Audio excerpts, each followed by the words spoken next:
Welcome to the Down South Hunting Podcast. I'm Adam Cruz with Mike Higman, and we have been sitting on a gem of a podcast for, man, Mike, how long? When did we record this podcast with Warren? You know what? I don't even know. I think it was probably you would think like 6 weeks ago, something like that, six to 8 weeks. So, I'll tell you what, it's got nothing to do with the content that's in here. I am really excited that we're finally going to get to publish this one.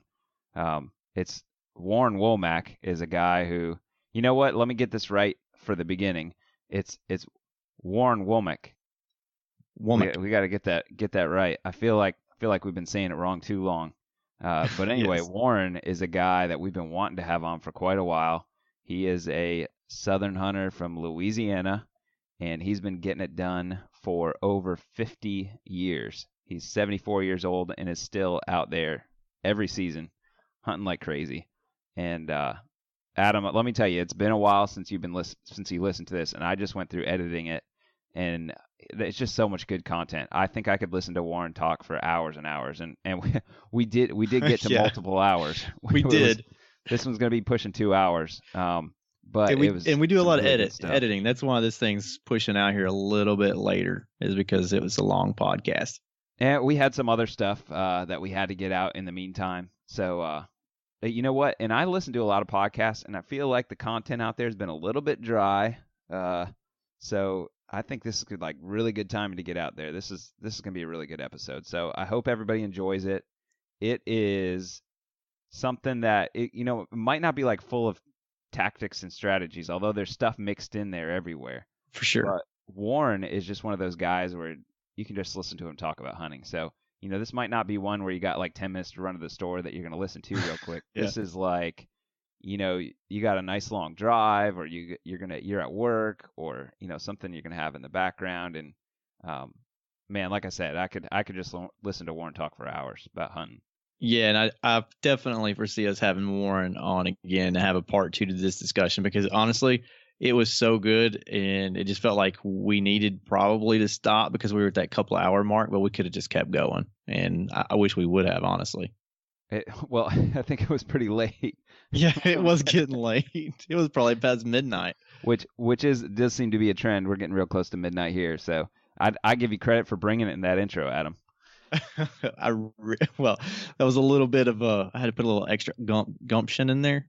Is that a word? Not sure. Sure.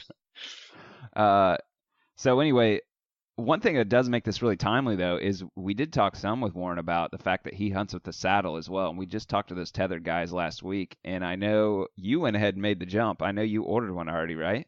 You know me, man. I'm like a gadget guy. I couldn't help myself. But I literally, after we spoke with Greg that night, I think I've watched 3 hours at least of his YouTube videos and then other saddle hunting videos. I've been overly obsessed with saddle hunting in the last week.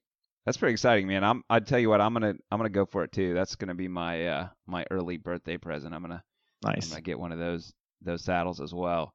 And yeah, I haven't decided how I'm gonna do the climbing and all that stuff. I got a little bit of time to figure out that before the season starts. So you have sticks, right? Long wolf sticks. I have some leverage sticks, which maybe I'll modify or something. But the nice thing is there's 2 steps on the top, which I know is pretty helpful. So, got some figuring out to do. So I'm excited about doing that. Something to look forward to the next couple months is getting ready for season. And you have some other things you're doing to get ready for season right now. Don't you have some permits or something like that to put in for? Yeah, let's see, tomorrow is the Friday. So today we are recording. It's almost the 14th. We got a few minutes left to the 13th.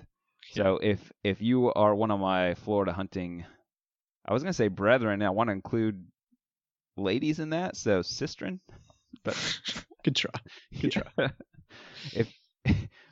If you hunt in Florida, you need to get your permits in like today if you're listening to this. So that's the wildlife management area. So the way that's going to work is I'm going to put in for those, and based on what I get drawn for, those are all different public land areas. That's going to define what my season's going to look like. So it's pretty exciting. So I got to go through and kind of pick the different areas I'm going to put in for. There's preference points and the order that you put them in for and all that good stuff. So I got a little bit of work ahead of me. I'm excited about doing that probably tomorrow. And then this weekend, nothing to do with hunting, but I'm excited about this. I'm going to be doing some snapper fishing up in North Florida. The season's only open a limited time, and that is some delicious fish. So I'm going to do some offshore fishing. That's going to be a lot of fun. Cool, man. I look forward to visiting you again and you cooking me some snapper. Yeah, man. I hope I got a freezer full of it. I hope you do as well. You got anything else going on hunting wise? You starting to shoot the bow, or what's going on? Yeah, man, I pulled the bow out a few weeks ago, and I'd been shooting the bow through the spring, but I kind of took about a month off, hurt my shoulder a little bit, and already lost a couple of arrows. That's good. Happy Arrows? to arrows. Is that how you say it in Tennessee? Dude, it's been a long day. Yeah. But yeah, and the other thing I'm really doing right now is I'm spending a lot of time just trying to map out some of the public land access that I can access by foot. So I've actually made a journal, not quite to the description of what Warren does, because obviously it's just places to go. So I've actually made a journal of different parcels, whether it's 10 acres or 15 acres, that I can access by foot, what town it's in, so I know how far away it is, and how, obviously how many acres, and some other notes around it. So that way, like when I'm planning hunts in the fall and I don't have access to a lot of walk-in areas, I can like look at that sheet or that journal and say, okay, I can get here and I can hunt this 10 acres, and then I've got another section of it which I'm calling my water access, and so that's got like paddle times on it, like and through the summer as I kayak fish and stuff like that, I'm actually going to time how long it takes me to get from point A to point B paddling, and I'm going to write that in the journal and say, okay, it's going to take me approximately 30 minutes to get to this particular area. Plus, you got to talk about setting up your tree stand, all this other stuff. So have that all in a journal, and that way I'll be super, super organized, which is one of my downfalls last year. Just like I felt, a new area, limited spots, didn't really want to kayak the entire stinking time. I wanted some more walk-in areas, and I've been able to find quite a few this year, even though they're not big, but I have places to hunt. Man, I like that. That's pretty hardcore, man. I got a lot of time on my hands when I travel. Yeah. So, Well, there you go. Make good use of it. You get to make a lot of sales call trips up to good deer hunting states, right? Oh man, that's I did at one point have some good deer hunting states, but now it's pretty much the southeast and the northeast. So yeah, sticking to the south. Nothing wrong with the South. No, and Kentucky's in that, so it's good. I have drove by. I haven't scouted during work, but I did drive by a couple of the public land areas in Kentucky I've considered hunting.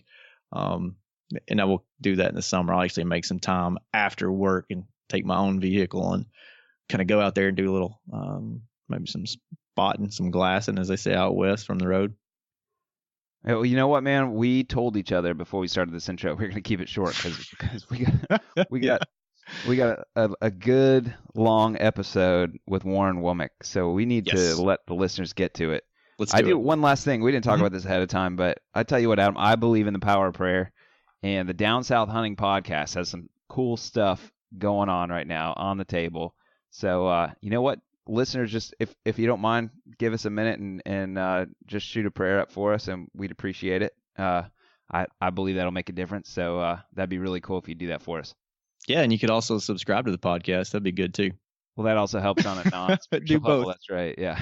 You could pray first, subscribe next, and even maybe leave us a review. Hey, and before we jump in, let's not forget huntinggeardeals.com. Go check that out. That's getting updated daily. And don't forget our partner Nomad as well. Some good partners of the podcast. So let's go ahead and get to that interview. Well, we've got somebody that Adam and I have been talking about having on the show for a long time, ever since the beginning of the podcast. We've heard about Warren. I've heard on a couple other shows, and I know he's got a ton of great stuff to share with us. He's been hunting for 50 years now. I think we've all got a lot to learn from him, and I'm really excited to have Warren Womack on the show with us. Welcome, Warren. Hey, I'm glad to be here. I appreciate y'all having the interest in inviting me. This is take two for us too. We've tried a couple times to get with you, and I'm glad we're able to finally get this together. I guess, can you just kind of introduce yourself and just tell us where you're from, and like a real quick how you got into hunting and just what you're doing now? Okay. Well, I was raised just a little bit northeast of Baton Rouge, and I went in the Navy after I graduated from high school, and then married my high school sweetheart while I was in the Navy, and did my tour of duty there, and came home and got on with the International Brotherhood of Electrical Workers Local Union 995 apprenticeship program. Went through the apprenticeship program, become a journeyman wireman electrician, and then as far as hunting and everything, I was raised in a hunting family. My mother had 6 brothers, and all of those were hunters. My dad was a hunter. My grandfather was a hunter. My uncle on my dad's side, he was a hunter. So, you know, it was just a family tradition, and I was just born to be a hunter, I guess. And hunted mostly small game until I turned 24 and had a chance to make my first deer hunt, and was just absolutely overwhelmed by the excitement of it, and made it a lifelong quest to try to do as much of it as I could. Warren, when you started out hunting, were you hunting for subsistence? I mean, were you hunting for food, or was it just more out of sport back in your day? Well, a little bit of both. It was mainly for sport, though. It's just a desire to hunt. You know, the relentless pursuit. I guess it was all small game. Like I said, we hunted squirrels and rabbits and run coon dogs and fox dogs and stuff like that. And we didn't have any deer in our area at all until I was grown. And even that, when I was grown, you'd have to go up in the northeastern corner of Louisiana, along the Mississippi River to have a chance to hunt deer and everything. So, you know, it was just a mostly small game coming up. How long was it before you saw your first turkey? Oh, well, that started off pretty early, actually before the deer. We had turkeys when we didn't have deer, and my daddy's brother, my uncle, he was an old bachelor. You know, he pretty much lived in the woods. He worked in the fire tower, and he hunted every morning. I mean, he was either squirrel hunting, rabbit hunting. He had bird dogs, he had coon dogs, he had fox dogs, and it was just a everyday deal. And he loved the turkey hunt, and he was pretty darn good at it too, and hunted for a long time. He was way up in age before he got where he couldn't hunt. And I might have got off of the question now. Excuse me, but where'd I get off at? What was your original question? I was just asking when you actually saw your first turkey. About what year was that? Yeah. Oh, I killed my first one in 1973. It's kind of a funny story. I didn't even have a turkey call or anything. I went with that uncle I was talking about, and we went and he dropped me off at one place. You know, I don't know what I was expecting to do. I didn't have a call, didn't know how to call anything. And he went on up the road for, I don't know, several hundred yards. And then I heard a turkey start gobbling and everything. So I didn't know what to do. I got him and told him there's a turkey gobbling on my end down there. He come back. Well, we got set up, and I just happened to get set up between him and the turkey. And the turkey come in, and I killed it. And he called it in, and I shot it before it got to him, basically. And then that kind of got me started right there, and been doing it ever since. Never considered myself a real turkey hunter, just somebody that liked the turkey hunt. And then as I got more into deer hunting, I felt like I was a deer hunter that liked the turkey hunt. But as far as one of the real died in the wood, real true, real turkey hunter, I never considered myself that. But I do like to hunt them. It's a good time of the year to be in the woods, and it's my favorite sound in the world is a turkey gobbling on the roof. So or either coming into me, just a turkey gobbler. I love it. Can't get enough of it. How's your turkey season went up until this point in the year? Have you been able to get out and turkey hunt much this year? Yeah, I've hunted a good bit, and this is absolutely my worst ever turkey season. Our habitat is changing down here. They're cutting all the timber, and the turkey numbers are down. And I hunt in Louisiana and Mississippi. And even up in Mississippi, and I hunt that southwest corner, and it's really been bad. Heard very few turkeys this year, and the ones I heard only gobbled once or twice on the roost, and they shut up. And most of the time they were real distant from me. And the Louisiana season actually started about 3 weeks later than it normally does, and it didn't start until April 7th, where it usually starts the third Saturday, and in March. And my best time to hunt turkeys has always been the last week of March and the first week of April in this area. So, and then one of my favorite places to hunt turkeys in Mississippi is a wildlife management area. And for the last several years, they've dedicated the first 14 days as a lottery draw. They have 7 two-day lottery draw hunts, and I didn't get drawn this year. And by the time that was over, and I got up there, and it was just dead. It's just been a really, really difficult. Maybe I had years that I didn't hear as many as I heard this year, but I've always had opportunities, and I've seen turkeys, and got to work them and fool with them, and hear them gobble and all that. But it hadn't been the case this year. The only turkey I've seen is one hen I called up early in the season, and she called her out to my lap. She hung around for a while and then left. But my turkey season this year has left a lot to be desired. That's for sure. What's a typical turkey hunt look like for you? Typical turkey hunt? Well, I hunt a big area up there. My Louisiana hunting is real localized. It's on small properties. So, if I'm on the property, I can pretty much hear a turkey gobble if he's on there. So, but up in the Mississippi on the National Forest and management areas up there, it's so big, the National Forest is 196,000 acres.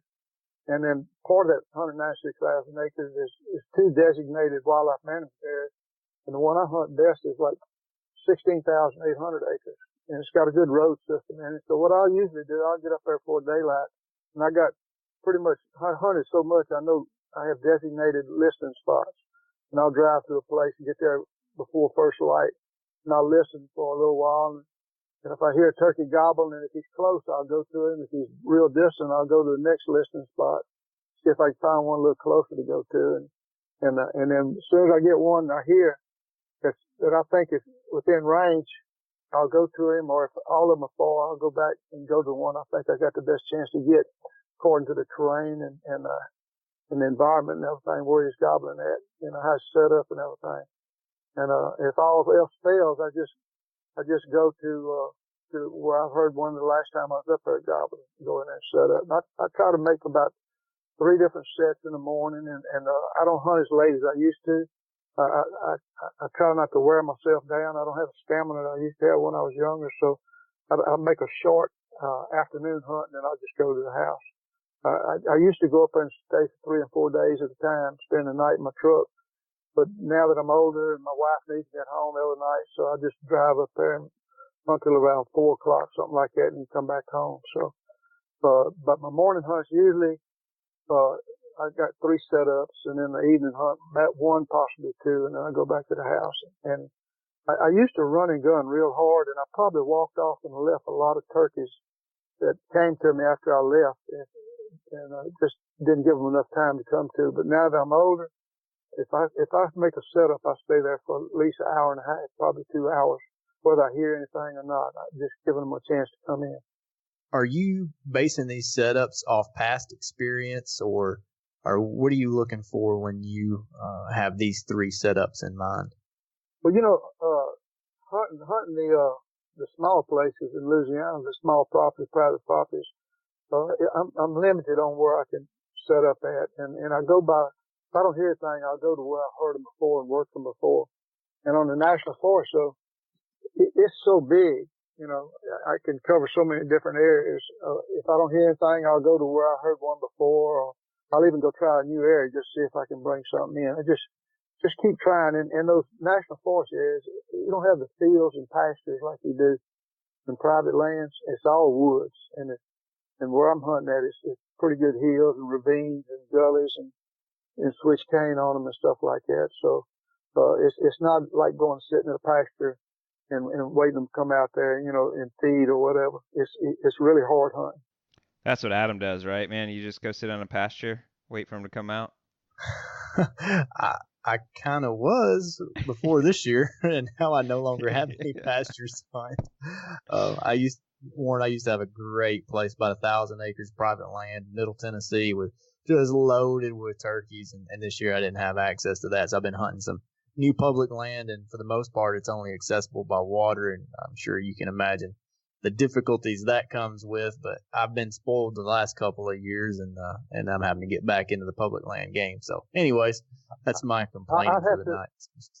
I was fixing to say, those good places like that are real spoil you when they run out, because you can't hardly replace them, man, and you go from the gold mine to the empty pit, basically. It's tough to have a real good place for several years and lose it and then start all over, basically.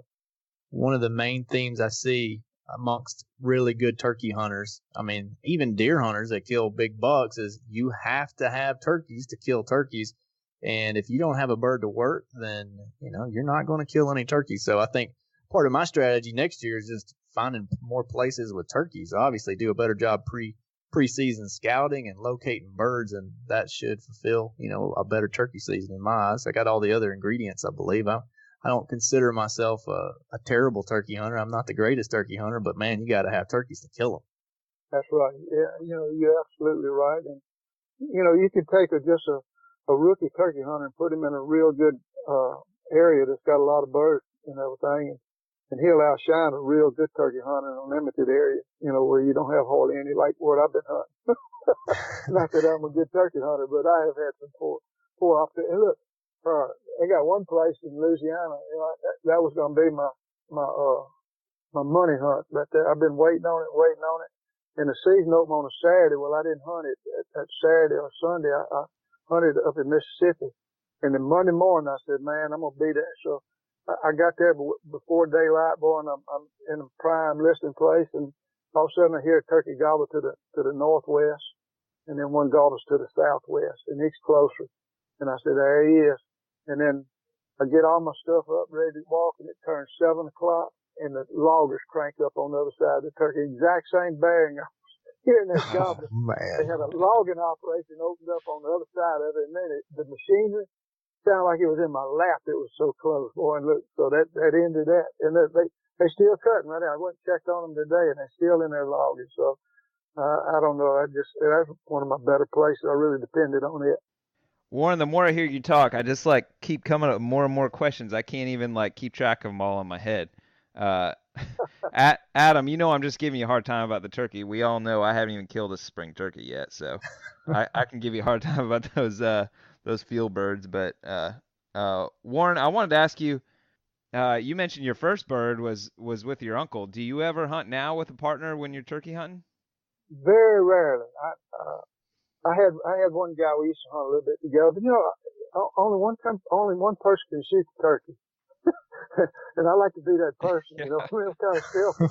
So yeah. I'd rather say, love it. I'll meet you back at the truck at noontime. We'll take a break and talk about what we've seen and heard. But other than that, I don't really need nobody to hold my hand, and I don't want to hold anybody else's hand turkey hunt. Hey, Warren, let me tell you another thing I see amongst turkey hunters. I keep hearing a bunch of guys say that they don't care to shoot a turkey. They're just as fulfilled with watching other people shoot turkeys. Well, all those guys that said that are tagged out. Yeah. They might as well just sit home and watch turkey hunts on YouTube then. They're just going to all that work that they have to do. Except you, Adam. I think I've heard you say that on the podcast 4 times this season. What, that I don't mind to shoot them? Yeah, that you just want to go video. Yeah, but well, yeah, it's true. The problem is you got too much work and a family going on. Yeah, gotta have priorities, right? True. For me, the kill, that's your payday. Whether you're deer hunting, turkey hunting, if you want to go rat hunting, it's all your time, effort, expense, and all that. Well, that kill, that's your paycheck for all that you put into it, all you invested in that. And then I like getting them paychecks. I'm gonna tell you the truth. Man, I love hearing that, Warren. I don't want to knock what anybody else says or anything, but I just feel like we media in general, it's almost got so unpopular to talk about why we like hunting that we want to talk about that we like to go. We all love to be out in nature, but I think we're out there. The reasons we're out there, we want to go kill something, and I think people are afraid to talk about the point of us doing this. It's not that we're bloodthirsty, but that is exactly what you're saying. It's the payday, it's the accomplishment, it's reaching our goal. So I like hearing you say that. I keep records on all my hunts, and I write stories about every hunt I make. It's like a detail. It's like video with pen and paper, basically. And I tell it all. And those stories that I have killed are a whole lot more interesting to write, and I get more enjoyment out of writing a kill story than I do just I went and tried story. You know what I mean? Yeah. Well, so you mentioned this cutting a little bit in your area. Do you feel like that's something that maybe in the next couple years might help the habitat some as far as it being better areas for hunting once they get all cleared out of there? Not really, because they clear cut everything to the ground and they plant pines, and then the pines start growing and you get underbrush in there that chokes everything out, and it's not good for anything. It really So is. the areas they're And cutting, is that not existing pine plantations? They're cutting, hardwood areas out, or what are they cutting down? they cutting the trees, everything. I mean, they Whatever just wipe whatever it out. whatever they can turn into Yeah. paper, I guess, huh? They send the pine trees one way and the hardwood the other way, I guess. But they just go through it. I mean, I love woods. I love trees, and it just kills me to see them ruin a place like that. It just makes it ugly. Takes a beautiful place and turn it into ugly. And it's so much widespread down here anyway. I mean, it's just, and the deer and the turkeys just don't have the habitat that they had. The numbers are down. I don't know. It's a shame. I'm just glad that I grew up in a time where it was a whole lot better than it is now, and I got to take advantage of it. Well, Warren, we put out on the Hunting in the South group, our Facebook group, a couple weeks ago when we were first going to try to get this interview in, that we were going to be talking to you. And we got a whole bunch of questions from a bunch of different people. And I know you've kind of had a chance to look some of those over. But we've got so many. I know it's pretty early on in the conversation, but I want to just go ahead and start jumping into some of those. I'm hoping to get through as many as we can. And I know Adam and I are going to have plenty to add into them. So I saw some of those questions. They're kind of intimidating. I hate to disappoint anybody. I hope they don't expect too much, but I sure do my best to answer them the best I can. well, I'd say most of these people think you know what you're talking about. So if you don't know the answer, just make one up and sound confident in it, and we won't know the difference. uh, We're all gonna believe whatever uh, you tell us. So I'm the first to admit I don't know something when I don't know it, or I don't think I know it. That's for sure. I guess the first thing is before we jump ahead, I kind of assume everybody knows. Tell me about the area you hunt first in general, maybe, and you can kind of go over through the years of maybe what you did 20 years ago versus now, but maybe just start with the area that you hunt. What the habitat's like and everything. Yeah, and I know you hunt a lot of public land, and what's your usual hunting method look like? Yeah, my hunting is pretty much equally divided between private and public. I've done a little bit of both. I've been in hunting clubs, and I've not hunted private places and all different kinds. But I like hardwood bottoms with creeks and drainages and stuff like that. I've hunted in the hills and I don't care a whole lot about hunting in the hills. The wind is so tricky in there and it can mess you up so easy. And but I love hunting creek crossings and food sources. And I'm not talking about crops and stuff like that. I've had the opportunity to hunt a few places and had bean fields and stuff like that. But most of my hunting is big woods. And deer can come from anywhere. People are real big on this bedding area hunting and stuff like that. I never knew where a bedding area was. It was all bedding area, or it was all feed area, one or the other. They could come from anywhere. And but my most fun and has been most beneficial to me is hunting feed trees. And I'm talking about hardwood trees and mass trees like persimmons and crab apples and stuff like that. And I love hunting an oak tree. It's dropping acres, raining acres, and one that the deer has selected as a primary feed tree for the whole area. You find one of those and recognize for what it is and set up right on it, you just about guaranteed a shot. But yeah, that's pretty much it. I like to stay away from the hills. I like those big drainages and creeks and river crossings and stuff like that. I know Justin from LouisianaBowhunter.com had a question about your tree spikes. Brian Landry had a question about whether using saddle or stand. Basically, once you find a tree, what's your typical setup? Are you hunting out of a tree stand or on the ground or out of saddle? What's your typical setup? Yeah. Well, it's always been a small lock-on limit stand, or not a limit at first. When I first started hunting, they didn't have any tree stands like they have nowadays. It wasn't manufactured or nothing like that.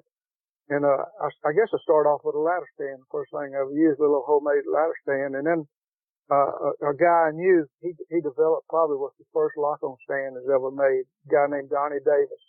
And he's probably a pioneer in bow hunting in Louisiana. He's an excellent bow hunter. And he was a pipe fitter welder by trade, and he got to welding on some aluminum pipe and everything. And he designed this little old stand, and it was made out of aluminum. It was a solid model, and he had a way to fashion a tree, and he started using tree climbing spurs. Same thing a lineman climbs a pole with and everything. And he would climb up his trees and hang his little stands. Well, when I saw his stand and everything, being an electrician, I decided to make my own. So I got some half-inch EMT and I bent one up. I designed it on a column out of a job one time, drawing on a column what I wanted. And I had a friend of mine that welded for me, and we got together and we made several of these stands. So they were a little bulky and everything, but they worked good, and we was using tree spikes to climb the tree and hang them. And we had several of them we was moving around, and then our hunting style started changing. Well, it was getting more mobile and everything. We wanted to have one that was just lighter and fold and more compact. So we designed a way to make it fold, but it was still a little bulky. And then I changed that up to make it a little more profile, a little less profile on it. And we got it down to 10 pounds, and we couldn't get it lighter. And it's probably the most stable lock-on stand I ever hunted out of. It's real good, but we couldn't get the weight under 10 pounds. And then when Dick Idle came out with the Windwalker and the limit stands that lock-on company later on bought him out and everything. Well, the Windwalker was 5 3/4 pounds, and the limit was 6.5, and I wound up with a limit stand. And I used it for years and years until midway this past season, and I tried the saddle. I got one of those new saddles come out by Aerial Hunter called the Kestrel, and I got it, and I started hunting out it in the late season. And the main reason I switched to it was basically for the safety factor. I went to a rock climbing harness probably 4 years ago that Brian Landry introduced me to. He came over to the house and showed me a rock climbing harness, and I had to have it. I just thought it was the greatest thing around. And I got that rock climbing harness, and then it's safe and it does a job, but I really wouldn't want to have to use it if something happened. And I got to studying these saddles and stuff. And on that website, saddlehunter.com, they educated me a lot with how they work and how good they were and everything. So I ordered that Kestrel, and it came in, and I finished the last half of my season with that Kestrel. And it weighs about 3.5 pounds, I guess, with all the ropes and gear with it and everything. And you don't have to pack it. You can actually wear it to the stand. And it's comfortable. It's more comfortable than sitting in my limit for sure. And you face a tree, but it's not a factor on your shots. Kind of hides you from the deer when they're coming in. But that's basically the stand that I used and went to now. And as far as my climbing methods, I always had several different climbing methods. My preferred one for years and years was tree spikes, tree climbing spurs, or whatever you want to call them. And it's just so fast and easy to climb up a tree. You just walk right on up it and hang your stand and climb in it, take your hooks off and hang them up, and you're good to go. And then from there, I also had some tree sticks, which I really don't like, tree sticks. I found them too bulky for my style of hunting, having to haul them around and how long it takes to set them up and everything. And then I made a hunt in Alabama, and I think it was 83 or 84, and I discovered the Woodpecker Drill. I don't know if y'all familiar with the Woodpecker Drill, but Jerry Simmons invented that thing where you drill a little hand drill, pocket hand drill that you can drill a 2-inch hole for a 3/8-inch bolt to insert in, and use that to climb trees with. And once you drill a tree, that tree is good for the rest of the season. You don't have to re-drill it more. When you go re-hunt it, all you do is insert your bolts as you climb, and then you pull them out when you come down. It works really, really good. Probably the safest way to climb a tree and hang a stand that I know. And also I had some rope steps for when it wasn't legal to use the hooks in another place or the drill. And then I had some strap-on steps. Those are mare steps, strap-on steps too. So that was basically my stand climbing methods and the stands I used. Well, it sounds like you about tried everything. Well, you got to, the technology is increasing so much. A lot of that technology I have no interest in, but when something good comes along, just like these LED headlights, man, that made a world of difference. We was hunting long distance from the vehicle, and we were going on 4-day hunts at a time. And we got those coon hunter lights with the big battery. My battery weighed almost as much as my stand did. It was about 4.5 pounds. My battery was, and we use those batteries because you can get about 12 hours of use out of them. And we didn't, better than buying a bunch of 6-volt batteries. And so that was a great thing. And then there's several things and technologies come out that's really been good, and if I like it, I use it, and I like to tell people about it because, everybody wants what makes it easier for them. Man, well, I mean, I don't have a quarter of the experience with you, but that's a real good point about the lights. I remember back when those mag lights with the 4D batteries, where, if you wanted a bright light, that's the one you went with, and, the policeman carried around, and I guess they double as a baton or something. It's crazy what they've been able to do with flashlights in the last 10, 15 years. And I've always used a headlight too, leaves your hands free, and where you look, that's where your light is, and it's just so much more convenient and user friendly for hunting and everything. And I got 3 different LED headlights right now, and I got a couple of little pocket ones too, so I believe in those lights, man. You can get in a bind when you're an hour's walk from your truck and you don't have an extra light if something happens to one of them. And I've been there and done that, and it's not fun. Well, I tell you what, if a 74-year-old hunter, maybe you were 72 at the time, can switch over to a saddle from a lock-on tree stand, I don't know that any of us younger guys have any excuse for not doing it, as far as being able to do it. Did you find it hard to make that transition? Not at all. The first set I made a little hunt behind my house. We got some property and some woods back there, and I made a hunt, and I sat on it for 2 hours, and I got the kit, the Kestrel kit. It comes with a kit. It's got everything you need, and I had some stuff already from having a rock climbing harness, but I said, I'm gonna go ahead and get the whole kit and make sure I got everything I need. Well, that came with that back strap, it kind of supports your back when you're sitting in that thing. Well, the first hunt I made, I didn't bring it, and I didn't bring any knee pads. And I sat up there for 2 hours, and I started getting a little uncomfortable. And also, when you switch to the saddle, you got to get the saddle shape. It's just like anything else. No matter how good a shape you are, physically or whatever, when you start doing something different, you got to toughen up to it a little bit. It's not going to be easy. It's something you got to different. You got to get used to it, and you got to get. The same applies to the saddle hunt. You got to get the saddle shape, and it takes a few times. But that first hunt, I said I'll never make another hunt out of this saddle without my back strap or my knee pads. And then the next hunt I made, it was just a whole different world with that back strap. It's like sitting in a recliner basically. And I got the mirror steps. I got 5 mirror steps on a strap on a ratchet. I tried the boat buckle, they call it. It's a non-ratcheted clamp. It's a little small deal. It's light and convenient and everything, but I wasn't confident with how tight it got. It just, when you get on your steps after you set it has to settle in and everything. And I went ahead and got a good ratchet strap. And man, it locks them down solid. It's like standing on concrete when you stand on those things as far as secure and everything. So that helped out a lot. But I got my feet on that, and they make these little bitty platforms for those things too. Y'all probably know all about this. I don't know, but they use a seat off of XOP or one of those long wolf stands, and they make a platform out of it so you can stand on it up there and work around. Well, I found out that my limit only weighs 6.5 pounds, and if I'm gonna use my hooks to climb a tree, I'll take my limit and use it for a platform, and it's once I get up there, I don't sit on the stand part of my limit stand. I sit on the saddle, basically facing the tree. And I'm real comfortable and everything. Plus, if a deer comes, it's just like I've been always hunting out of my limit stand. I can stand up there, and I'm not going to fall because I got my tethered off, and I can shoot 360 degrees, basically, off of my stand like I normally do. So that works good as a platform, too, if I use my hooks.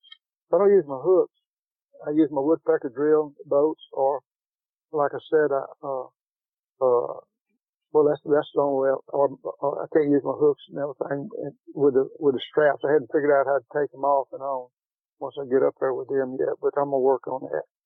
But yeah, I like the saddle. It's working out real good. It's comfortable. it's secure, and it's definitely safe. I mean, it's impossible. If used correctly, it's impossible to fall from it. If somebody's considering a saddle, do you think it's a good transition to go to a climbing harness first, or would you just suggest most people just skip right past that and get themselves a saddle and try it out? Yeah, the climbing, the rock climbing harness, that's basically just a safety harness, just like somebody have a full body harness, except it's a lot more practical and I think better than a full body harness, a rock climbing harness is. But if you're interested in a saddle, you don't need a rock climbing harness. You got your harness and your stand all in one. So, Warren, we had a guy by the name of Devin N ask the question to you to tell us about hunting from a Womack tree. And I have no clue what that means, but I am definitely interested to hear your answer. Yeah, I didn't name that tree. That I was on that website, BayouBucks.com, that it started naming that. I think everybody realized how much I like to hunt feed trees, and a Womack tree is just a primary feed tree for the whole area. And the deer is what select that tree as a primary. It's where everything is perfect. It's a red hot tree, acorns falling on a regular basis, just raining acorns, and the tree's real active with blue jays and coons and squirrels and just a total activity in the tree. Acorns are raining, and you look at the ground, you walk up there, and inside the drip line of the crown, everything looks different on the inside of that drip line than it does outside. The ground is just pulverized. You got deer droppings all over the place. It's just a real active, hot tree. And I've hunted a lot of them. I walked for miles and miles, looked at thousands of trees just to find that one perfect tree. And that's what everybody's calling the Womack tree. I guess that leads me into something I've really wanted to hear about from you. Is I want to know how you do your scouting. I'd love to. I know we can get you going on this one. I know it's spring now, so are you scouting now? And do you scout through the summer? Do you scout in season? And when you're scouting, what are you looking for? Well, all my scouting boils down to in-season scouting, basically. I hunt a lot of the same areas over and over, so I have a general idea to where to go to look and everything. And of course, this all progressed through a lot of years of trying different things and everything. But in my prime, when I was at my best and having my most success, all my scouting was in season at the moment. I wanted to hunt sign that was active and ready right then. I wasn't worried about something that was going to be a week from now or a week ago. I wanted what right now, and the best way to find it is for me was to spend 2 to 4 hours a day. Every day I hunted, walking, looking for the very best thing I could find. And I like to walk creeks and drainages and alongside rivers and searching for oak trees. That's a primary deal, hunting oak trees for me. And just even when I was younger, I would jog through the woods, running from one tree to the other, just looking for a sign. And I wasn't even slowing down a little bit of sign. I was looking for something that took my breath away. I wanted to find a tree that when I walked up to it, I didn't even think about it. That tree made me hunt it. It was so hot and looked so ready. And most of the time you find a tree like that, I did have shot opportunities and did kill deer, missed deer or whatever, but it didn't happen 100%. But every time I did climb on it, I thought for sure I was going to get a shot, whether I did or not. It's just a tree that you can't walk away from it, and you don't have to make yourself hunt it. It makes you hunt it. It itself makes you hunt it, and that's what I always look for, and that's in season scouting. That's what it's all about. Now you can't do that on small properties. You'll blow all your deer out and run them off. But you got to understand, I was hunting thousands of acres, just huge places. I might be one place one morning, and that evening I might be 10, 15 miles from there on a different drainage or something like that. And I would hit a drainage. Back then, it's changed a lot up there now for the cutover and stuff like that. But I'd hit a drainage and run up one side for maybe a mile looking for hot trees, and I'd jump that drainage and come back down the other side looking at all that over there. And in a 2 to 4 hour walk, I might find 5 places that I think might be worth hunting. Or I might not find any, but if I found several places, I would kind of categorize them if it's going to be a morning hunt or evening hunt or maybe a middle of the day hunt, and what wind had to have to hunt each one of them, and just all the options that was available. And then I would make up my mind and hunt what I thought was best for that time. And then the next day, and I hardly ever hunted the same tree twice. I found so many places that I thought I could kill a deer on. It was just a no-brainer. Just hunt it and forget about it and go find another one or hunt another one that I had found. Warren, so you're covering a lot of territory. Are you using any type of map system or GPS or topo maps? I mean, is there any kind of method to your madness in that regard, or do you just know all this land from years of hunting it? Well, I got where I knew it, but at first, they didn't have all the technology they have now. I had a compass and I had a topo map. A lot of times I would make sure I had a topo map. Or if I was hunting a strange area, as a guest or somebody, I would get a piece of paper and I'd get to whoever invited me to hunt to give me a lay of the land. Show me the boundaries, like a creek here, or pipeline, or highline, or a road, or a river, or whatever. Just give me some boundaries, some landmarks that I can guide myself in. But I always had my compass in my hand when I was walking. I had my bow in one hand and my compass in the other, and I was always aware of what direction I was going. And every time I changed direction, I had a mental implant in my mind of which way I was going and which way I was going to have to go to get back. And I just kept all that figuring it as I went in my mind. It's just an experience thing, I guess. But nowadays, you got GPSs and all that, and it really makes it a lot easier. What we used to do was pretty difficult, especially when it got nighttime. You had to walk out of there an hour to get out to your vehicle or something of it, and you was going on compass bearings and landmarks and stuff. It got pretty difficult, but it was a challenge, that's for sure. I can't imagine going without GPS now. I mean, I've been lost myself before, and without that GPS, and once it's dark out, everything looks the same. 10 feet in front of you, you can't tell one thing from another. Now I can't imagine living without it.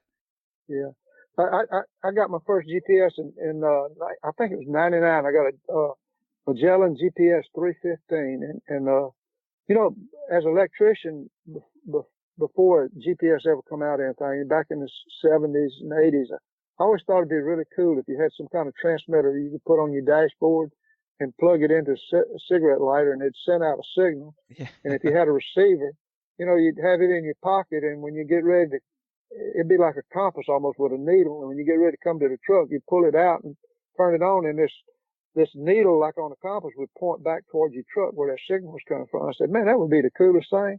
Well, in '99, I think it was, that come out with that GPS for the general public. And man, I said, I have got to have one of these things. I got it, and I kept my nose in that instruction book for a week. Before a week or two was over with, I knew how to do everything it'd do. Now, I eliminated some of those things because it wasn't nothing I'd ever need to do. But man, that was the greatest thing since sliced bread, the GPS. Did that change how you hunt at all? Did you hunt different areas maybe you wouldn't have tried to go back to before just because there were no trails or anything like that? Or did it just kind of make what you were already doing easier? That's what I was fixing to say. It just made things a whole lot easier. I don't think I've ever been lost. Boy, I've been turned around bad a few times. I know that. Yeah. Real bad. So when you're doing this scouting, all right, we know you're looking for those Womack trees, but are you looking at buck sign as well? Are you looking for scrapes and rubs and that kind of stuff? Well, you can't help but notice another thing, but I'm not concerned with it. I'm an equal opportunity shooter. Anything that's legal, I'm all for it. I'm not picky on my targets and everything. I'm not a trophy hunter, and I'm not worried about it. And of course, everybody would rather shoot a buck than a doe, but I'm just as happy with does as I am anything. The whole thing to me is to find what you're looking for, recognize it for what it is, set up on it right, and have everything work out just like you think. The deer come in like you thought they might come in, get just right, and make a good shot, and be able to find it and all that. But who cares for me if it's a buck or a doe? Of course, like I say, and nothing beats a good, real nice buck. But that's something that don't happen on a regular basis. So you got to be satisfied with what you can get. Warren, it sounds like you're getting pretty deep sometimes, and you're killing deer way back in the national forest. How are you getting these deer out? Are you getting some help? Do you have a deer cart? What's your method to getting these animals out of the woods? Well, it's always been important to me to be totally independent from outside help to do what I had to do. And I tell you what, some of the places I've killed deer, I've had to eat that son of a gun to get him out. There's no way I could drag a deer like that, even in my prime. So I've been field quartering deer since the 82, 83 season. That's when I started field quartering. And, I've done a lot of them. I've done probably close to 400, I guess, field quartering pack before. And, it just makes things so much easier. I take the hindquarters and the shoulders and the back straps and I don't gut the deer, never have gutted him or nothing. And, put all that in my pack and put it on my back and head on out there. And I don't need any help. I do it all by myself. Can you get it in one trip? And are you using any type of framed pack, or is that just a regular backpack? I use an Army Alice pack. It's a military pack, and I have a frame for it. A guy sent me a frame, give me a frame for it, but I don't like hunting with a frame. It's too rigid. You don't need that thing every time you go, but you need your pack with you, especially on long distances. And, just in case you do kill and everything, and that frame is too bulky and everything. And the Alice pack without the frame, I got a medium size and it's big enough to actually pack 2 deer out in. So it's not a problem at all.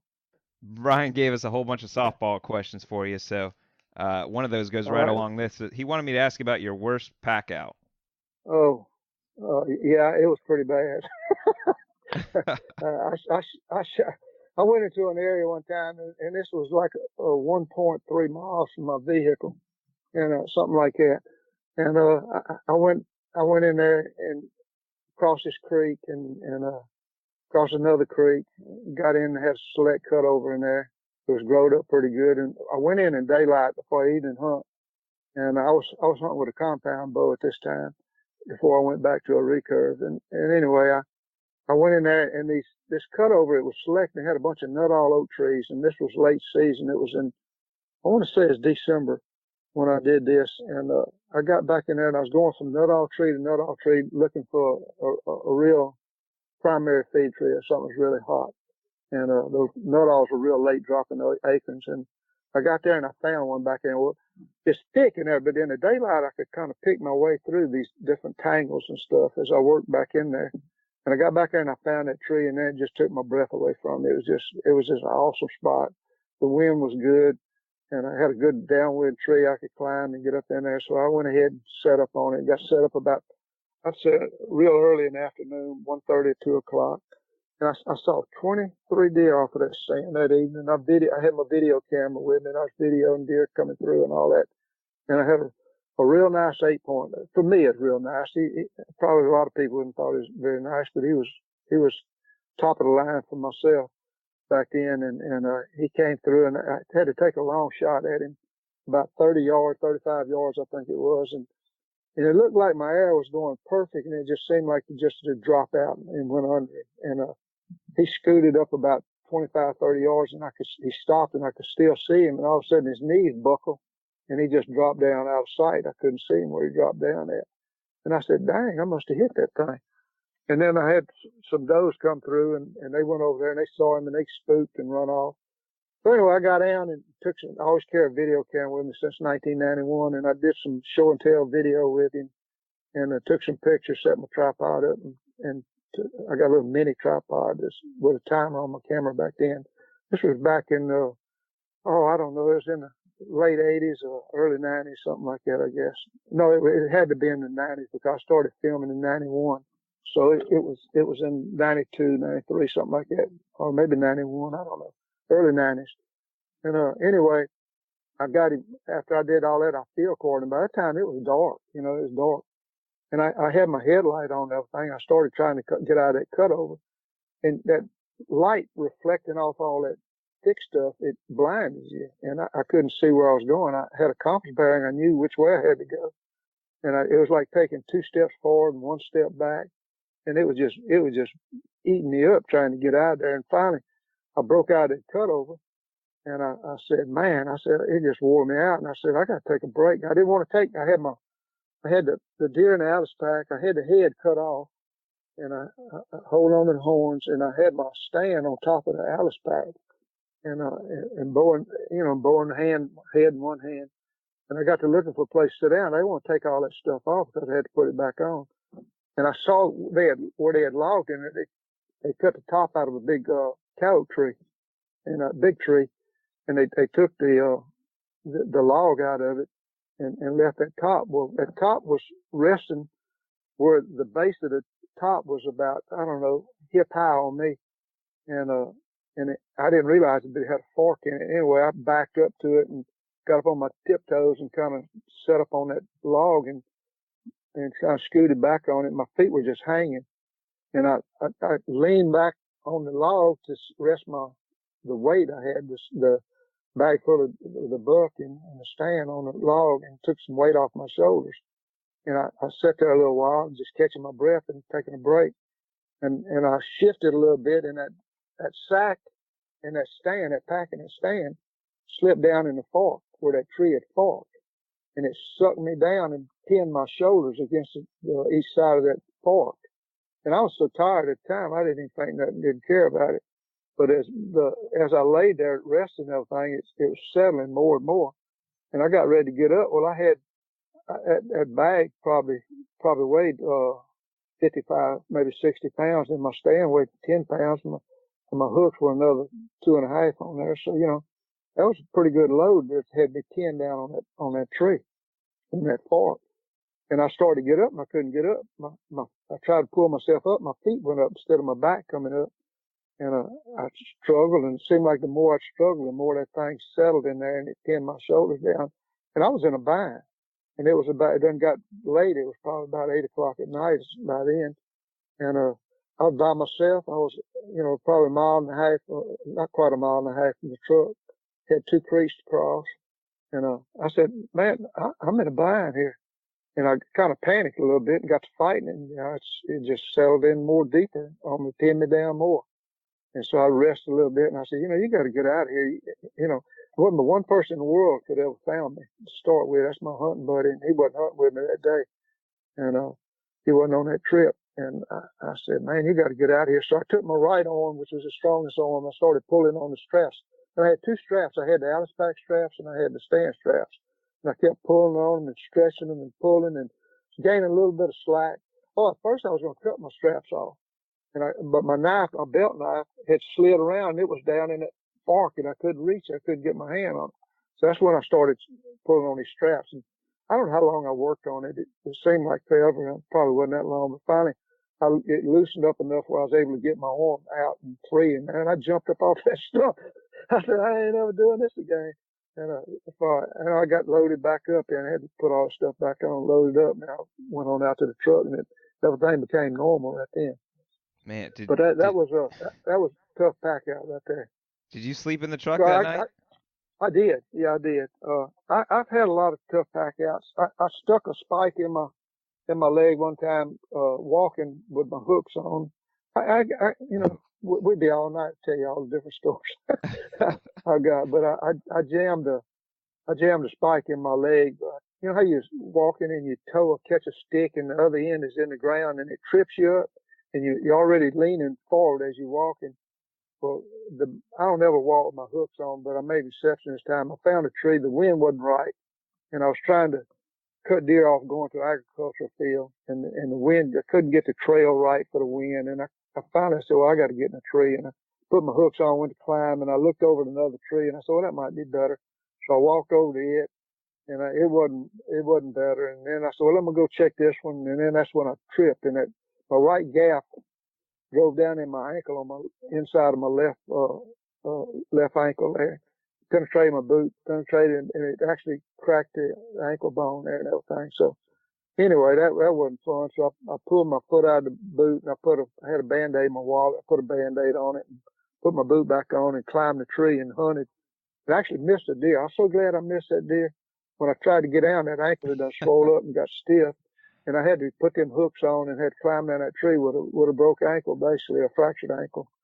And then I met up with my buddy. I stashed my stand and all that. The only thing I brought out was my bow. Stashed my stand and my hooks, and met up with Lloyd, my hunting partner, and we went back to where we was parked at, and spent the night. Had every intention of going hunting the next morning, and he couldn't. He tried to pull my boot off, and I always got a camper hull on all my trucks and everything. We dropped the tailgate, and I sat on the tailgate, and I reached up at the top of the camper hull and grabbed onto it, and he stretched me out like an ironing board trying to pull that boot off. My ankle was swollen so bad, and finally got it out. I didn't want him to cut my boot. I said, "Ain't no way he cutting it no more." And it's already got a hole punctured in it. He ain't cutting my boot, so we got that off. And man, I didn't sleep that night. It was terrible. That ankle hurt so bad. So I woke him up about 4:30 the next morning, and I said, "Lord," I said, "I ain't gonna be able to hunt." I said, "Ain't no way I can walk on this thing." And I said, "I hate to ask you, but would you go get my stand and hooks?" I didn't want to leave them in there. And he said, "Yeah." He ain't hesitate. He walked in there about a mile, got my stand and hooks, and walked all the way back out, and then turned around and walked back in, made a hunt, and I took off for the house and went to the doctor and got my ankle taken care of. Man. But that's the last time I ever walked with my spurs on, that's for sure. But that's just another little incident I threw in. You probably didn't even want to hear that. I don't know. I think I could listen to you tell stories all night. I don't know if the fact that you used a Band-Aid to fix a broken ankle makes you a really good woodsman or a really bad one. Well, it was just little fracture in it and everything. I tell you what, I went back. It's funny. We'll continue on this if you don't mind. But this was during the primitive weapon season in Mississippi, and the season is like from from December the 2nd to December the 15th, they have a primitive weapon. We always use bows, that primitive weapon. Well, man, that's prime time for us. It was really good hunting during that time. We had a real good place. And I missed about maybe 4, 5, 6 days of hunting because I couldn't walk on that thing. And finally, I had to get back in the woods. So I couldn't put a boot on. I had like a little, some kind of puffy shoe, insulated type puffy shoe that was soft and everything. So I put it on that foot. And then I brought up some garbage bags to put over crossing creeks and stuff. And then I had my regular boot on the other one. But went in there and made a 3-day hunt, and they had a buck I was trying to kill.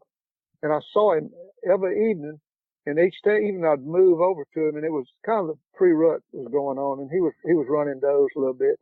And the third day I finally moved, and the doe he was following came running up under me, and he was chasing her. And he veered off and followed in. He come in, and I took a shot at him and wound up killing him. He was pretty nice. And it was cool as a picture. I got a short shoe on my left foot, and I got my regular lacrosse boot on my right foot with this nice buck taking a picture of him. So that's an easy story to remember when I see that picture. Yeah, nothing's gonna keep a hardcore deer hunter out of the woods, huh? No, you only got so many days. You got to make the most of them. You mentioned something earlier, and I think maybe it might have caught some people that hadn't heard a whole lot about you before. You were mentioning how a 35-yard shot was a long shot, and something we hadn't talked about yet.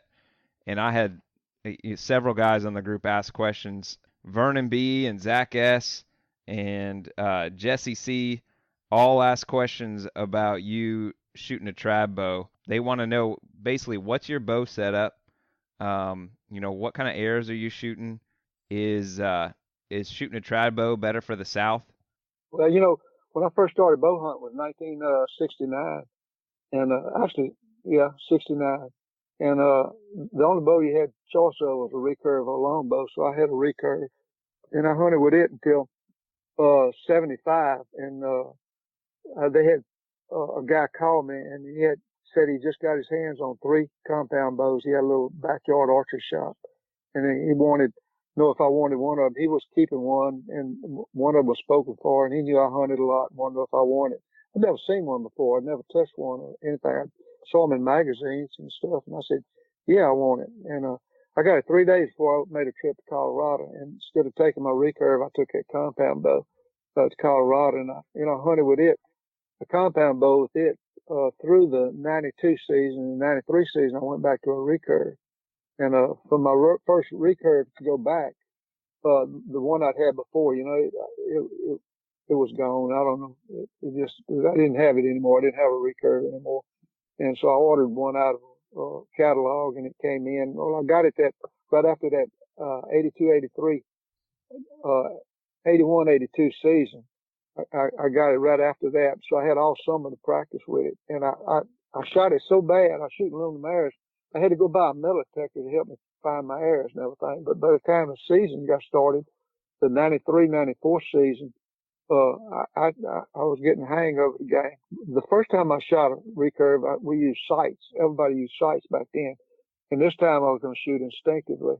And so it just took a while to get zoned in on it and everything. But I made a commitment that I was used to killing a lot of deer too with that compound bow. And I made a commitment that if I didn't kill a deer, I missed every shot I took, I was still going to hunt the whole season with it. I wouldn't touch my compound bow. And I made an August trip to South Carolina and made a hunt, and I missed 3 nice bucks with it. And I was starting to doubt my commitment, but as the season started, I went ahead and kept my commitment. I wound up killing 6 bucks and 3 does with it during that first season back with it. And then I really was committed after that. And I got a hold of Tim Mullins. I went to a few 3D shoots and everything, and Tim Mullins makes Caden Woods bows, and I'd shot his bow at some of those shoots, and I had made up my mind I wanted to get the very best bow I could, best recurve I could, and I really liked his Caden Woods one piece carbon signature edition, and this was like 84. Yeah, it was 84. So I contacted him and went and saw him and got it ordered, everything, and I've been hunting with it ever since. One season I had a elbow injury and I couldn't shoot it. I shot a different bow, a lighter bow, but I've only missed one season with it since then. And it's 58 pounds at 28-inch draw, and it's a 60. I think it's 62-inch bow. Let's see. Yeah, 62. You know, when I went and picked it up, he called me and told me to come shape the handle on it and everything for me. So I went over there and he shaped the handle like I wanted it. And he said, this is the exact same bow as my personal bow. He told me that. I said, same weight, draw length, and everything. He said, yeah. And I said, well, what size arrows do you shoot? And he said, I shoot 22-15s. And I said, well, I know what kind of arrow I shoot then. So I didn't have to figure nothing out. He'd already figured it out. And I shot that in 22-15s and 21-17s. They shoot about the same for years and years. And then I don't know, about 3 years ago, I guess I went to a carbon arrow. And I've been shooting a little bit of both then. In other words, when you look at my quiver, I got a 3-arrow quiver I use, and I got a 6-arrow quiver. And all of them's got a mismatch of arrows. I don't really shoot good enough to tell the difference. I pull aluminum out one time, I pull a carbon out one time. To me, no better than I can shoot, they all shoot the same. So that's pretty much my setup right there. Do you feel like it makes more sense for you to shoot a trad bow versus a compound bow where you hunt? I think it's just a personal preference. I don't think it's any more advantaged for me than the compound was, to be honest. No, I just like shooting a traditional bow. I appreciate my kills more with it. It's more personal, and I don't like gadgets and accessories and all that stuff. I like everything just as plain Jane as possible. But I've ordered 2 vehicles from the factory, and both of them has been plain Jane. I ordered them ahead of time, and I want them just stripped down as plain as possible. And I just don't like fancy stuff. One of my compound bows I shot had a toothbrush for a rest that I trimmed up with, and the other one had a sweatband. So that show you how fancy I am on stuff like that. So I just feel better and more enjoy hunting more with a traditional bow than I do a wheel bow. But as far as having an advantage, I can't say it's an advantage. It's probably more of an advantage for a compound bow because you get longer shots, even being thick down in here and everything, you still got, potential for 35, 40-yard shots. Yep, that's true. And that's kind of why I was asking about the thickness of the vegetation around. I didn't know if there might be some quick, instinctive type shots that you had to make versus maybe a compound where a guy's has time to range a deer and to settle in a pin on him. Yeah, with my recurve, I kill deer from 3 steps in the tree to being on the ground and shooting one at 45 yards, And the compound, I think the first I ever shot one was about 45 yards. I've killed I've killed 280 deer with 283 deer with a bow. No, I'm sorry, 280 deer with a bow. And the average shot for all those deer, and that's compound and recurve, is 15 steps, 15 yards. So it's not a big deal really. Warren, I know you're keeping records of your deer sightings, deer kills. Could you kind of go over how you're journaling all of that, the hunts that you go on, and even go into detail maybe about what it's done for your hunting and the success that you've had over the years? Yeah, it's a labor of love, I guess you'd say.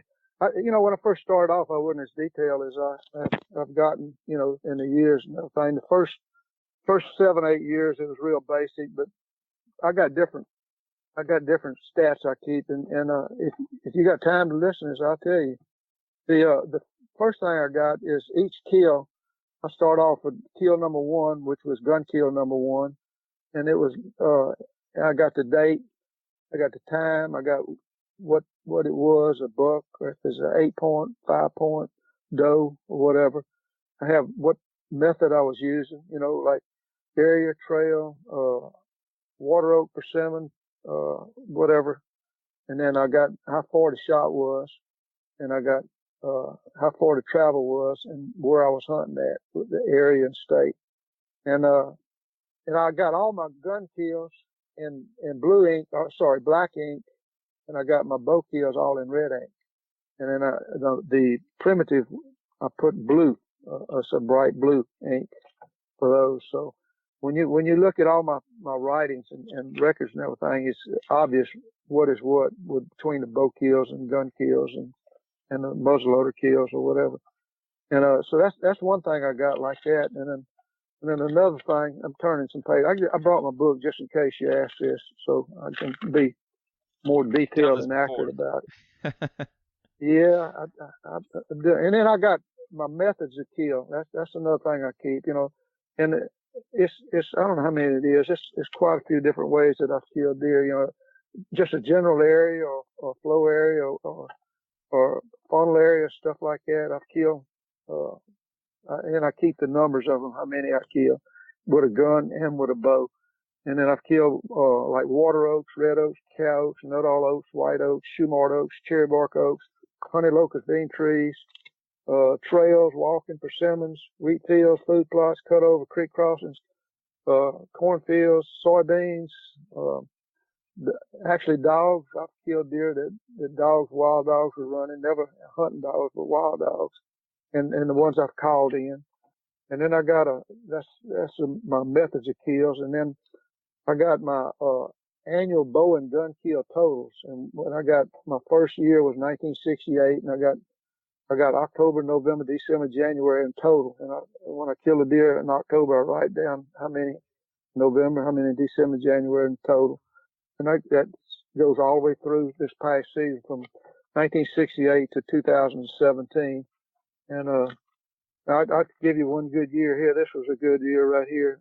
Like in October one year, I killed 13 with a bow, 5 in November with a bow, 5 in December with a bow, 2 in December with a gun, 1 in January with a bow, and total was 26. That's my best year ever. That's a pretty good year. And, that's a whole lot of deer. It was a lot of work, I tell you that. And then I got my gun kill and bow kill locations. That's all the different places I've hunted in states and stuff. And I've hunted in 13 different states. And let's see, I'm thumbing on through. And then we get down to the next one is this is where I got all my stats for each season. And I'll have what year it was, like the 28th year, the 8th year, or the 49th year, or whatever. I'll have what season it was that year and what season it was, and I have how many days I hunted, how many morning hunts, how many evening hunts, the total hunts for that year, how many deer I saw that year, and how many hunts I made that I didn't see a deer, and how many hours on stand each year, and then how many kills. And then I keep a running total of what all that total is.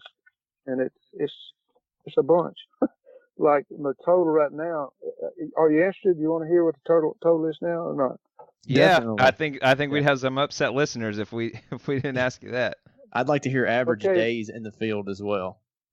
Okay. Well, the total days hunted for 50 seasons is, let me also mention that the first 8 years, I didn't keep up with the days hunted or the morning hunts or the evening hunts. I got the years and I got the total,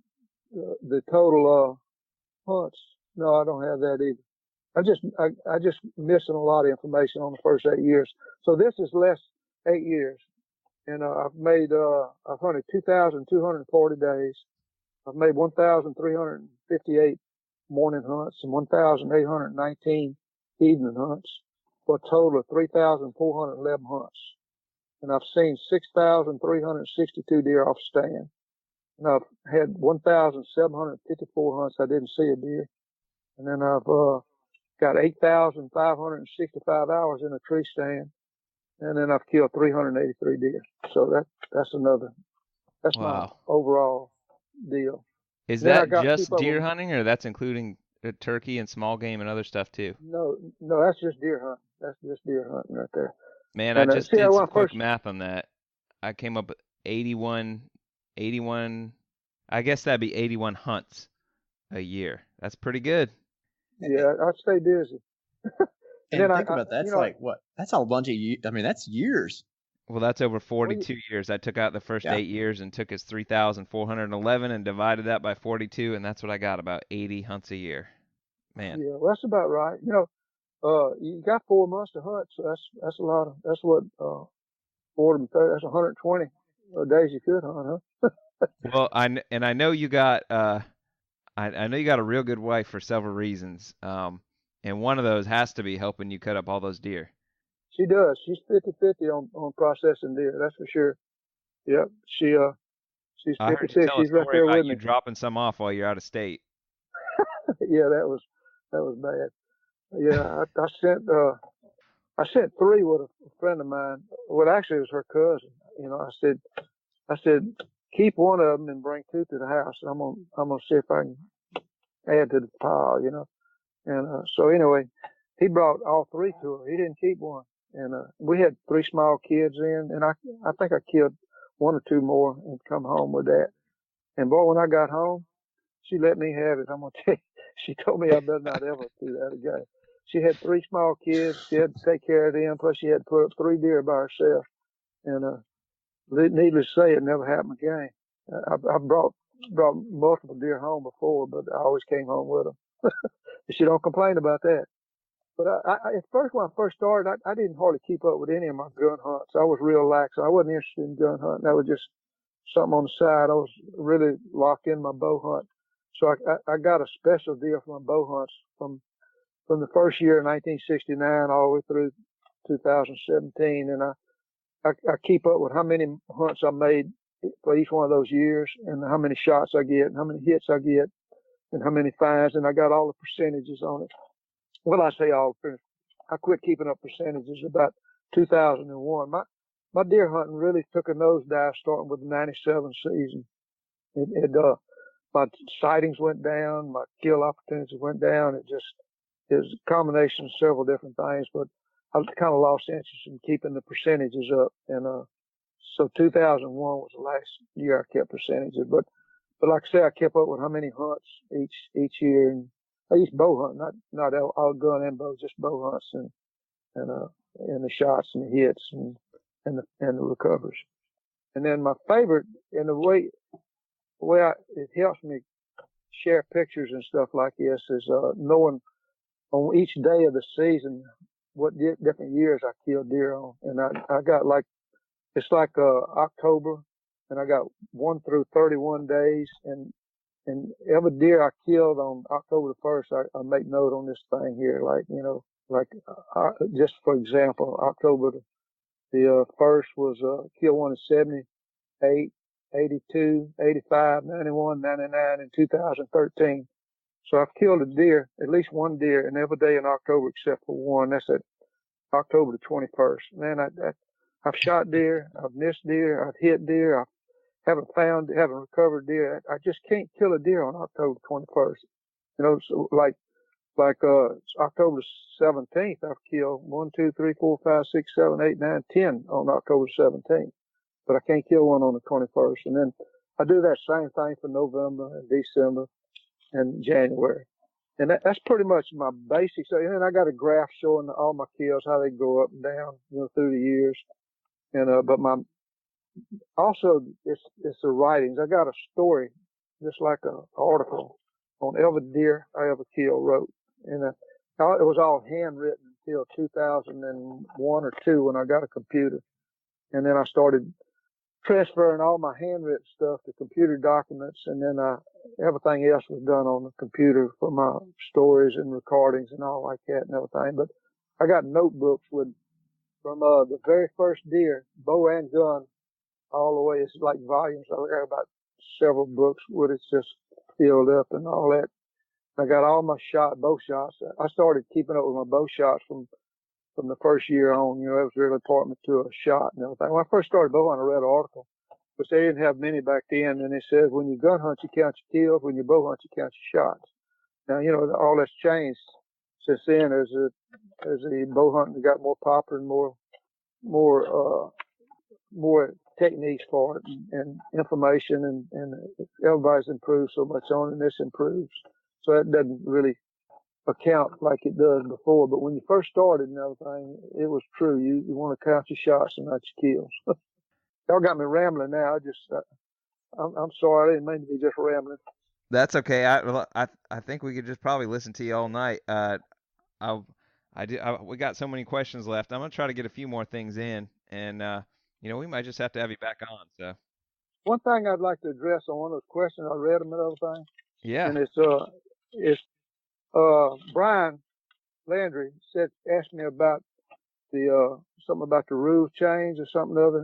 He said something about overnight parking on a refuge. I want to tell that story. I think that's a cool story.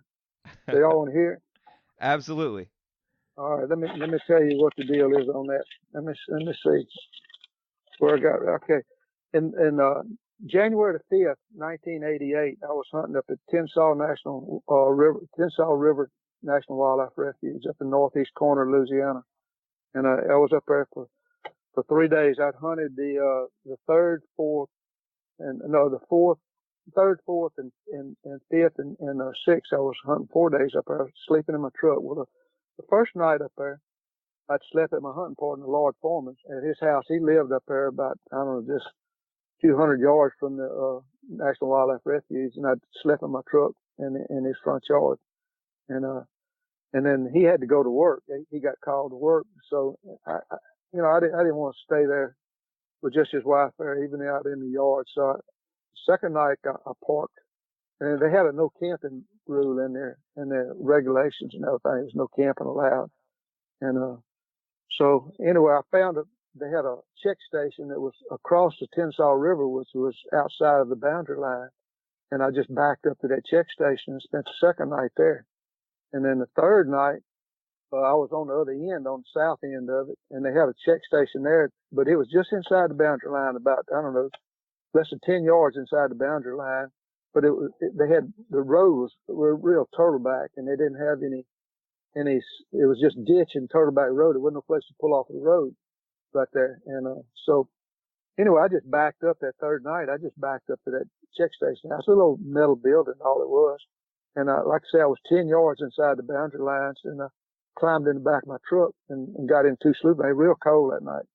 And got in the back in the sleeping bag, zipped up 2 sleeping bags, and went to sleep. Well, about midnight, I heard a muffler popping outside my truck, and I got curtains up on my camper. And my camper set up real nice, the plywood floor and carpet and good bed and curtains and all that. And so I peeked out, and it was Louisiana Wildlife Fisheries agent, and he was sitting there, motor running. So I just laid there, and then he pulled up, and they had a crop road that he turned off on. He sit there a little while, and then he backed up, and he come back and pulled up right in front of me with light shining on front of my truck.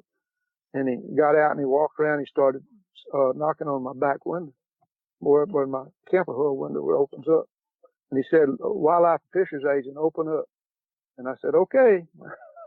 So I said, he sounded real nervous, and I didn't want him to be nervous or nothing. So I trying to calm him down. I said, look, I said, I'm in 2 sleeping bags. I'm getting out right now. Give me time to get out. So I'm turning my lights on. I had lights inside. I turned my lights on and everything. And anyway, I opened up and I said, I'm opening the back window up now. And he said, okay. I opened it up, and boy, he was to the point, boy. And he said, no camping allowed. He said, I'm gonna write you up for camping on the National Wildlife Refuge. And he was a state warden, And I said, man, I said, it's something you really got to do, And I started kind of poor mouthing and everything. And I said, well, how much is this going to cost? And he said, I don't collect them. I just write them. And I said, oh, okay. And he said, I said, man, I said, the boundary line's right there. And he said, yeah, but you're on the wrong side of it. And I said, well, if I'd known this, I'd park where I parked last night. I said, and he said, I saw you last night. He said, you wasn't on us. You was good last night. And I said, well, I said, I could have parked at my friend's house. And he said, who's your friend? And I told him Lloyd Foreman. And he knew Lloyd. And he said, oh, you know Lloyd? And he said, that's your friend? And his whole personality changed. It's like we had a common bond there. And I said, yeah, I said, that's my hunting buddy. And got to talking and everything. And then he kind of loosened up a little bit. And I said, man, I said, look, I said, I hadn't worked in 3 months, which I wasn't lying. I always take off during the hunting season. I don't work usually during the hunting season, take off. And I got the poor mouth, and I was trying to kill a deer, feed my kids and all that. Boy, he started feeling bad about it. Yeah, I did have a job and that. And so he said, man, he said, I don't know what to do. He said, I didn't call the federal man. He said, write you a ticket. And I said, well, you got to do what you got to do and all things. So anyway, he wrote me a ticket. No, I told him, I said, well, I'm not really camping. He said, what do you mean? I said, well, me and everything I own is in the back of this truck. I said, you don't have any stated time in the pamphlet saying how soon I can get here or how soon I have to leave. I said, I'm just waiting in the back of my truck instead of in the cab for daylight, just like I'd be if it was an hour before daylight. And I said, I don't have no ice chest out on the ground, I have no tent set up. I said, me and everything I own's in the back of this truck. I said, I'm just waiting on daylight to start hunting again. And he said, huh. And I said, well, I still got to give you a ticket. So anyway, he wrote me a ticket. And I said, well, I guess I better move my truck in, huh? And he said, I highly recommend it. So anyway, I moved it, and I just figured I got a ticket, and then I was back up at the same place about a week later, making another hunt. And I'd come out and eat a sandwich on the tailgate, and the main man over the whole Federal Wildlife Refuge at Tensas, he drove up on me, and he seen me, and he said, I was sitting there eating a sandwich. He said, you thought you'd take a break and eat a sandwich, huh? And I said, yeah. And then we got to talking. He was a nice guy. And something I said, he said, you're the guy that got rode up for camping a week ago. And I said, well, I got rode up for it, but I wasn't camping. And he said, what do you mean? So I told him the same thing. I was just overnight parking. You don't have no time saying how soon I can get there or how late I got to leave, and just waiting for daylight. He said, huh. He said, don't worry about that. He said, I'll take care of that for you. And so anyway, I got a letter, from the state warden saying that they wasn't going to press charges. They were going to drop it. And then this was like I said, this happened on January the 5th, 1988. And in the next October 21st, 88, I got a letter from the National Wildlife Refuge. And they said that they wasn't pressing charges. And they sent me the new pamphlet for the 88, 89 season. And in that new pamphlet, they had changed the law from no camping to no camping slant overnight parking. So I created a new no you can't do law. At the time, I think they had 363 National Wildlife Refuges. Right, I checked right now, they got like 600 and something. And so I call it the Warren Womack law. Yeah. They changed from no camping to no camping slant overnight parking. So I'm the overnight park man. Yeah. Sometimes I'm reading through the regs and I'm like, why would they need to have a law saying that? And then I think, well, somebody must have done it. and me. You're that guy. You're the overnight camping or overnight parking guy. I said, I got all the paperwork on it too. How many nights have you spent out camping in that truck or on the road? doing out of state hunts or just hunting the national forest, that kind of thing? I know you've spent a ton of time out in the field overnight. Yeah, well, I've had several different vehicles. I started off with a Ford Bronco. It wasn't real comfortable sleeping in it. I made do, and that was my first time I started, let's say, overnight parking when I was hunting. And then from that vehicle, I went to an old Ford four-wheel drive short wheelbase truck with a camper hull on it. And every time I spend a night, and I still do this even though I don't spend any nights that much anymore. My wife needs me at home at nights now, but I'd take a mark slot and I'd put a tally on there. I'd get 4, and then the 5th night I'd put a mark across. You know how they got the 4 with a slant on it. And I had over 1,100 nights in that particular truck. And then it served this time, and I got another truck, and I had a couple hundred in it. And then I got the truck I got now, and I got a couple hundred in it, which even though I don't do that much anymore. So I don't know what the total is for all of them. I could probably go figure it up, but it'd take a lot of going back and research on it to do it. But that one truck, I had over 1,100 nights in it. Man, that's like I said, you got a special wife. Oh yeah, we were high school sweethearts. We started dating, I guess you could say, when we was 14. Then we got married when we was 18. So we actually grew up together as good friends, and it just got better and better. So out of all those, times you go out and all that, what's your favorite place to hunt? Anywhere I can find a primary feed tree.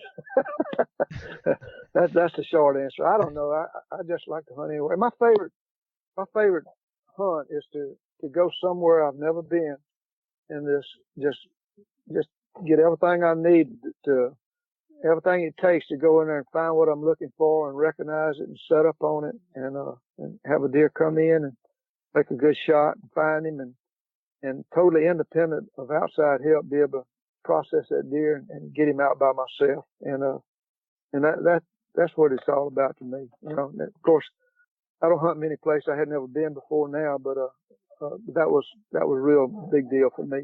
Just go in a place I'd never been and come out with a deer. That's a sense of accomplishment there. Well, you just gave me the perfect segue. Chet B wanted to know what's your 5-day game plan if you're going to do like an out-of-state hunt somewhere you've never been before.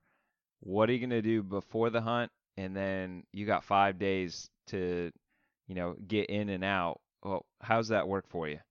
Well, if I can get a map of it, that's a big deal before I go, so I can study it. And now with Google Earth and all that, look at some Google Earth pictures of it, and try to figure out lay of the land. And then when I get there, if it's depending on how big it is, I want to ride at least the major roads, get a look at the lay of the land and what it looks like. And with that said, one of my good hunting partners taught me a long time ago, you can't judge woods from the window of your vehicle. You got to get out in there and bust out there and see what lays beyond what you can see.